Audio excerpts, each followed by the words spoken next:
Efesios capítulo 4.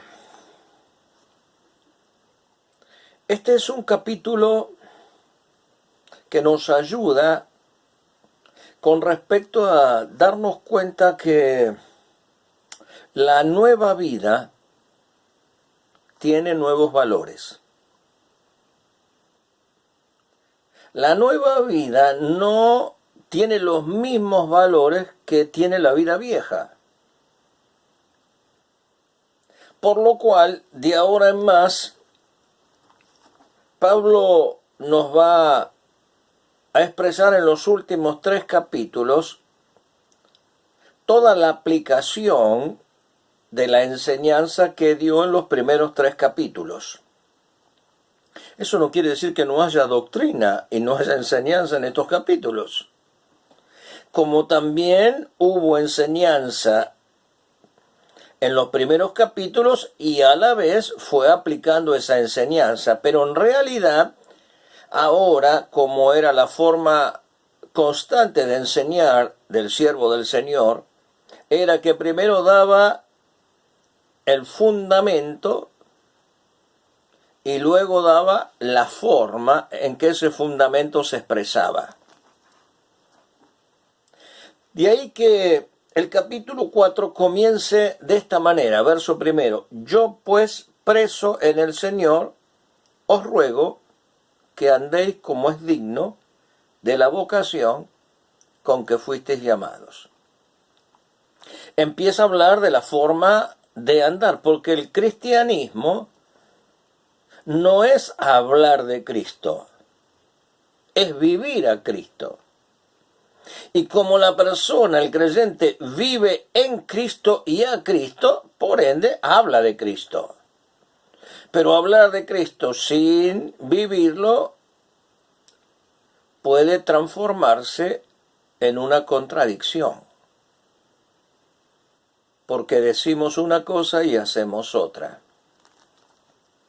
Es maravilloso que la iglesia no solamente tenga una posición, no solamente tenga privilegios y sea capacitada con la plenitud de Dios. Ningún pueblo recibe eso. La iglesia es única. Es un organismo que tiene vida. Es un gozo formar parte de la iglesia. Es una bendición. Hay que aprenderlo a disfrutar. La iglesia no solamente tiene un fundamento, sino que además la iglesia sabe cómo debe funcionar. Por lo tanto, cada creyente recibe enseñanza de este pasaje y luego todo ello la aplica como miembro del cuerpo de Cristo, que es la iglesia. Dice: anden de acuerdo, o si ustedes quieren, como es digno de la vocación con que fueron llamados. Y Pablo da 4 conceptos para andar como es digno. Este capítulo 4 nosotros lo podríamos dividir en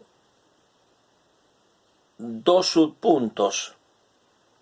Aunque ustedes recordarán que en nuestro bosquejo el capítulo 4 apuntaba a ver nuestras prioridades en Cristo Jesús. Vimos nuestra posición en Cristo, nuestros privilegios en Cristo, nuestra plenitud en Cristo y ahora nuestras prioridades en Cristo.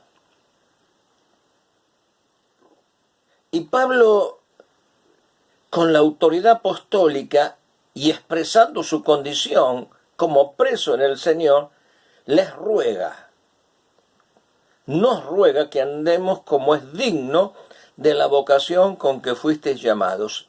Y usa en realidad 4 preposiciones: con, toda humildad y mansedumbre. 2. Soportándoos con paciencia. 3. Los unos a los otros. Y un verbo en participio: solícitos en guardar la unidad del espíritu en el vínculo de la paz. Los primeros 16 versículos es cómo debemos andar. Verso 17. Esto pues digo y requiero en el Señor, que ya no andéis como los otros gentiles. Los primeros 16 versículos, cómo andar. Los segundos 16 versículos, del 17 al 32, cómo no andar. Casi ahora cada uno de nosotros podría ir meditando y teniendo familiaridad con este capítulo, aunque de alguna forma ya vimos la manera de exponerlo. ¿Cómo hay que andar? Verso 2.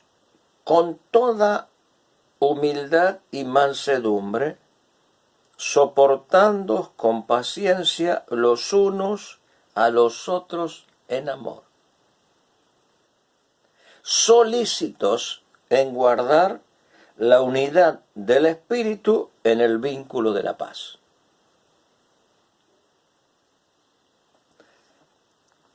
El primer pedido es que nosotros andemos no con humildad, con toda humildad. ¿Qué es la humildad? La idea de la palabra en realidad es bajeza de mente. Pero es importante entender lo que se quiere expresar con la etimología de una palabra. Por lo tanto, en la escritura nosotros lo vamos viendo. No es que la persona tenga que tener una baja estima. No hay que tener ni más estima ni menor estima. Hay que tener una santa o sana forma de pensar. Por lo tanto, no es complejo de inferioridad o pensamiento de que uno no es útil para nada. Eso no es la humildad. Eso puede, al contrario, eso puede ser una forma de falsa humildad. Por lo tanto, alguien ha dicho que la humildad es una virtud escurridiza. Apenas uno cree que la tiene, en ese mismo momento la perdió. La humildad en realidad es aprender a no mirarse a uno mismo. Cuando la persona está concentrada en sí mismo, es peligroso. Por eso la humildad es aprender a mirar a Jesucristo. Él dijo: venid a mí todos los que estáis trabajados y cargados, y yo os haré descansar. Llevad mi yugo sobre vosotros y aprended de mí, que soy manso y humilde de corazón. Y hallaréis descanso para vuestras almas, porque mi yugo es fácil y ligera mi carga. El creyente, para andar como es digno de la vocación con que fue llamado, tiene que andar con toda humildad. Controlar el concepto que tiene de sí mismo y ajustarlo al ejemplo y la enseñanza de Jesucristo. Es una bendición cuando el pueblo de Dios aprende de Jesucristo la humildad, y se requiere toda humildad. Pero además dice, con toda humildad y mansedumbre. La mansedumbre es la docilidad de la cual, o detrás de la cual está la fuerza del acero. Era una palabra que se usaba en el mundo equino, de los caballos. Un caballo, después de ser domado, no perdió la fuerza, pero esa fuerza está bajo control. Eso es la mansedumbre. La mansedumbre no es que una persona sea pusilánime, que no tenga ambiciones, que no tenga convicciones. Pero esas convicciones están bajo control. Es la persona que no busca vencer, sino convencer.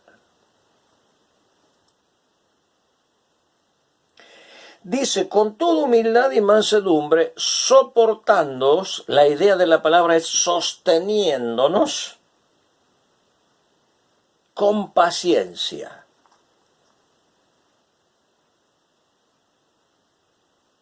La paciencia debe ser la expresión de carácter que se manifiesta entre los creyentes, soportando con paciencia los unos a los otros en amor.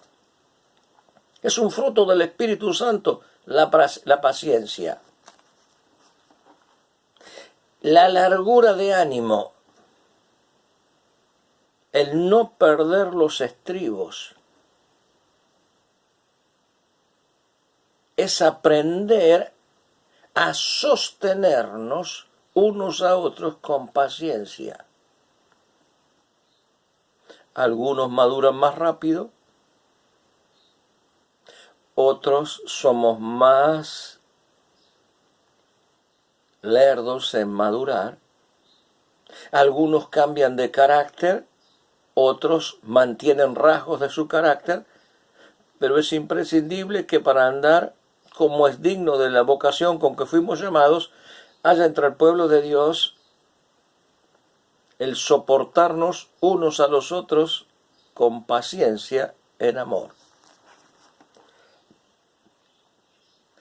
Cuarto pedido, humildad, mansedumbre, paciencia. Y ahora verso 3, solícitos, empeñados, ocupados, concentrados en guardar la unidad del Espíritu. Los creyentes no debemos constituir la unidad, porque la unidad ya está constituida, la hizo el Espíritu. 1 Corintios, capítulo 12, verso 13, porque por un solo Espíritu fuimos todos bautizados en un cuerpo. Por lo tanto, el Espíritu Santo nos unió a todos. Esa unión es del Espíritu. Y por lo tanto, no es unidad religiosa. Es unidad espiritual. Esa unidad espiritual es inquebrantable. Forma parte de lo que es la deidad. Jesucristo dijo, yo en ellos y tú en mí, para que sean perfectos en unidad. Y para que eso sea lo visible que vea el mundo, para que sean perfectos en unidad, para que el mundo crea. La unidad no hay que realizarla, solamente hay que guardarla, mantenerla, conservarla. ¿En qué consiste esa unidad? Tiene 7 bases. Verso 4. Un cuerpo, no hay 2 cuerpos, hay uno solo. No hay varias iglesias, hay una sola iglesia. Un espíritu, como fuisteis también llamados en una esperanza de vuestra vocación. Tenemos una sola esperanza, todos los creyentes. Nuestro llamamiento es celestial. Todos tenemos el mismo llamamiento. Hay un solo cuerpo, hay un solo espíritu, con mayúscula. No es el espíritu que cada uno tiene como ser creado a imagen y semejanza de Dios, sino el Espíritu Santo. Un espíritu, una esperanza. Un Señor, una fe. No está hablando de la fe subjetiva que cada uno tiene. Usted tiene su fe, yo tengo mi fe, cada uno tiene su fe. Esa es la fe subjetiva. Si es algo que lleva a la unidad, es la fe objetiva.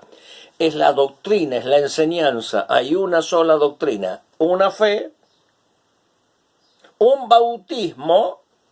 Si es unitivo, tiene que ser el bautismo del Espíritu, no puede ser otro. Un Dios y Padre de todos, el cual es sobre todos, por todos y en todos.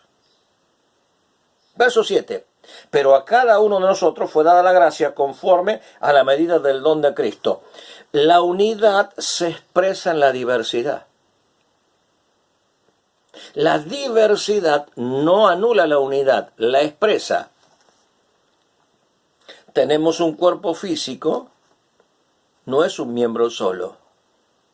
Tenemos muchos miembros. Cada uno cumple una función diferente. No es lo mismo el ojo que el oído, el olfato que el aliento.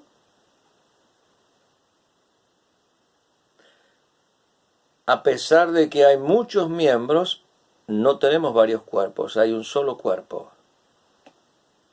Por lo tanto, el cuerpo no es un solo miembro. No somos un corazón grande, una cabeza grande, un hígado grande. Sería un monstruo.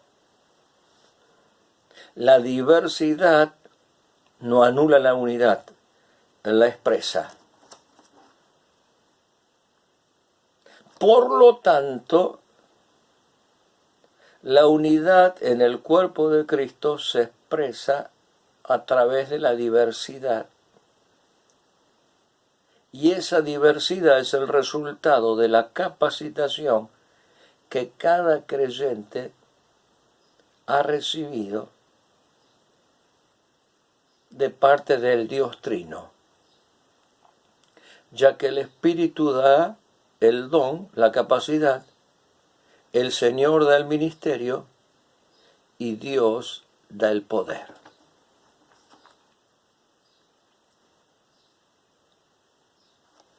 ¿Cómo debemos andar? Con toda humildad, mansedumbre, con paciencia y solícitos en guardar la unidad del Espíritu en el vínculo de la paz. Cuando ustedes siguen meditando, van a ver cómo esa unidad se expresa en la diversidad, cuál es el resultado, que el cuerpo crece, y cuáles son los peligros del verso 17 hasta el final, como no hay que andar.